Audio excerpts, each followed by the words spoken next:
수면이 13m까지 올라온 세월호를 반잠수식 선박에 선적하는 오늘 밤 자정까지가 인양 작업의 최대 고비가 되고 있습니다. 민주당 대선 주자들이 호남권 경선을 사흘 앞둔 TV 토론에서 한치의 양보도 없는 설전을 펼쳤습니다. 내일 실시되는 국민의당 광주전남 경선은 새 후보의 승부 못지않게 경선 흥행 여부도 주목되고 있습니다. 광양시의회가 연 48%의 불법 고리 사채로 논란이 됐던 시의원을 제명했습니다. 여러분 안녕하십니까? 소조기 마지막 날을 맞아 세월호 인양 작업이 급박하게 이루어졌습니다. 긴장감 속에 세월호 가족들은 오늘도 맹골수로에서 현장을 지켜봤습니다. 양현승 기자입니다. 마침내 세월호가 움직였습니다. 오늘 아침 수면위 13m 높이까지 떠오른 뒤 핵심 공정에 돌입했습니다. 제킹 바지선에 고정된 세월호는 앞과 뒤, 옆에서 예인선 이끌어 오후 4시 55분 마침내 반잠수식 선박을 향했습니다. 당초 오후 2시쯤 이동이 예정됐지만 조류가 바뀌는 때로 늦춰졌습니다. 1074일 만에 맹골수로에서 서서히 세월호가 이동하는 모습을 지켜보며 희생자 가족들도 복잡한 심경을 토로했습니다. 저희는 그렇잖아요. 그래도 좀 더 빨리 인양될 수 있었던 상황이었던 것 같은데 지금까지 미뤄왔던 게 왜 그랬는지 그걸 정말 알고 싶고. 반잠수식 선박은 당초 세월호에서 1km 거리에 있었지만 오늘 오후 3km 거리로 옮겼습니다. 물살이 더 약하고 조류의 영향을 줄이기 위해서라고 해수부는 설명했습니다. 소조기가 끝나는 오늘 자정까지 길이 160m의 빠듯한 공간에 145m 세월호를 넣어야 해 공정도 까다롭습니다. 3년 동안 인양이 제대로 이루어지지 못했기 때문에 이 모든 과정이 지금 초조한 거예요. 해양수산부는 목포 신항에 거치되는 시점이 당초 4월 4, 5일에서 앞당겨질 가능성도 내비쳤습니다. 어제 계획보다 지연된 세월호 인양 작업은 오늘 밤이 큰 고비가 될 것으로 보입니다. MBC 뉴스 양현승입니다. 오늘도 진도 팽목항에는 추모객들의 발길이 이어졌습니다. 이른 아침부터 세월호 분향소를 찾은 이들은 인양 성공과 미수습자들이 가족품에 안기기를 간절히 기원했습니다. 신광아 기자입니다. 동거차도에서 불어오는 바람이 스쳐가는 진도 팽목항. 빨간 등대와 하늘 우체통, 기다림을 의미하는 노란 리본과 아직 가족에게 돌아가지 못한 9명의 미수습자들의 사진이 바람에 나부낍니다. 느릿한 발걸음으로 때론 한숨으로 세월호를 기억하는 추모객들의 표정은 시간이 지날수록 무겁습니다. 세월호 분향소에는 이른 아침부터 추모객들이 찾아 인양 성공을 기원했습니다.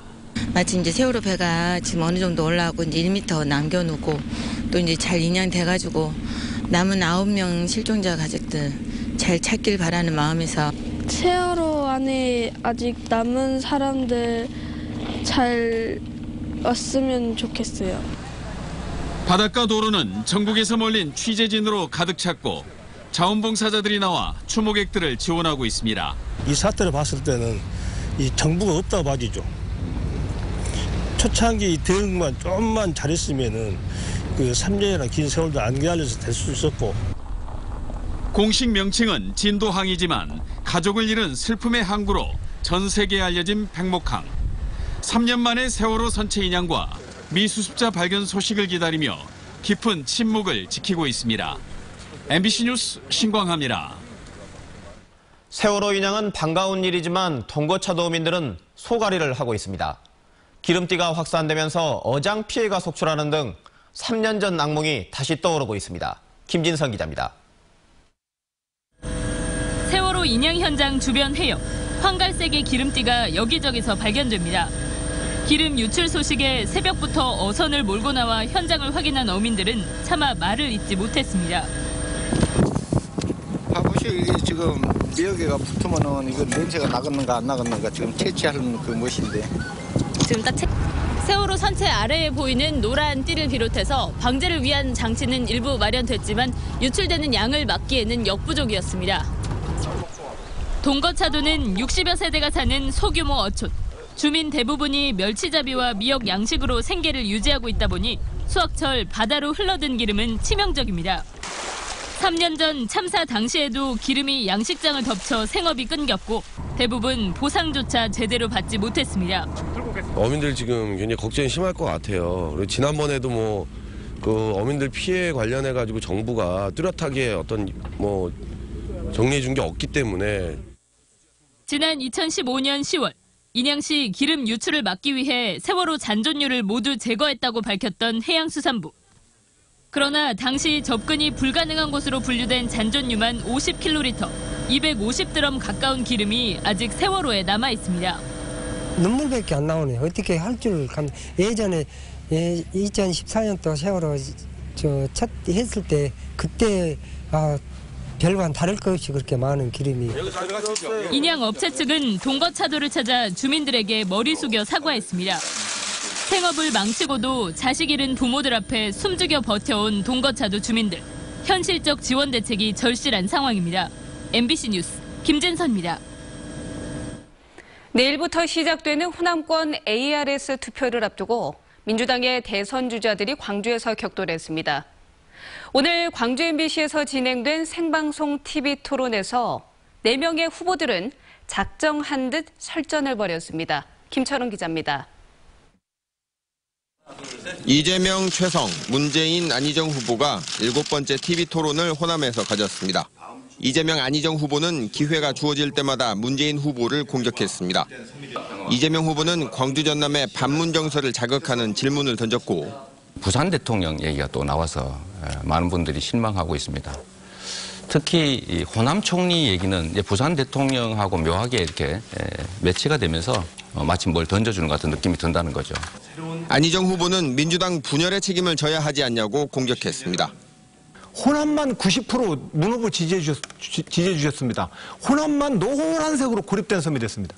지난 5년이 지난 동안 결과적으로 우리 민주당은 분열돼 버렸습니다. 문재인 후보는 자신을 향한 비판에 무대응 전략으로 나섰습니다. 우리 이재명 후보의 말씀은 지금 우리가 논의하고 있는 주제에서 벗어나는 이야기들이고 또 그것은 객관적으로 팩트 체크가 가능한 일이라고 그렇게 봅니다.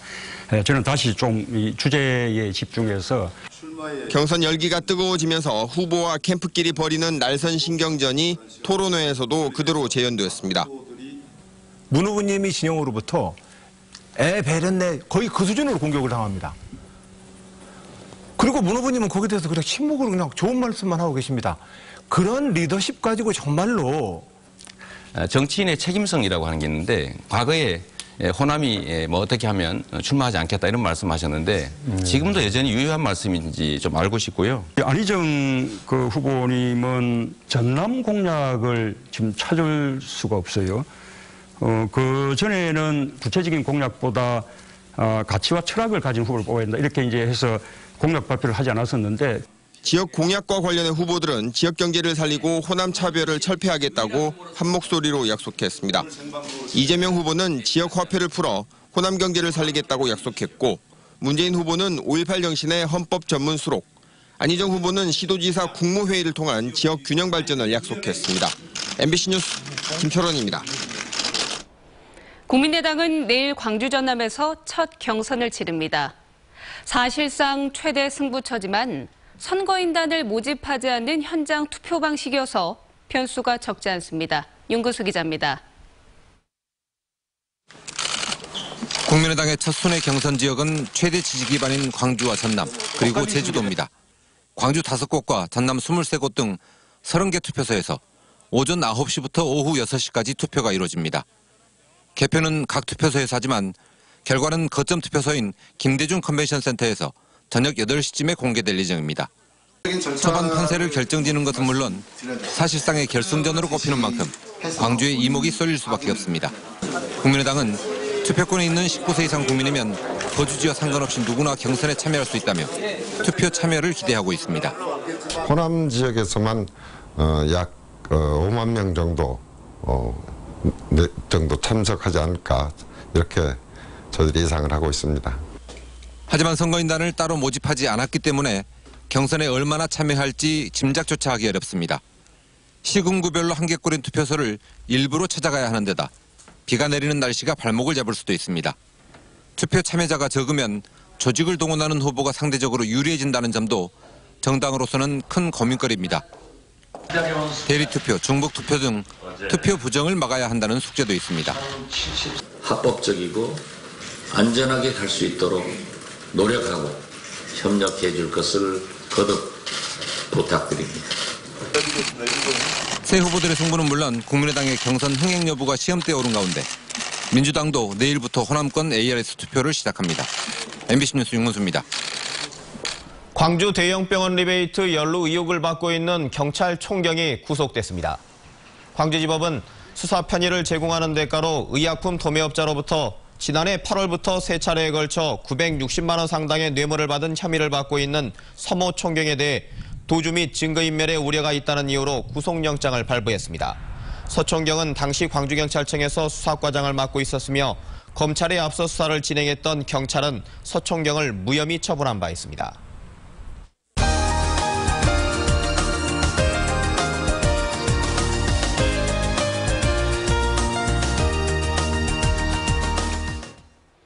국내에서 가장 먼저 봄이 찾아온다는 곳이 있습니다.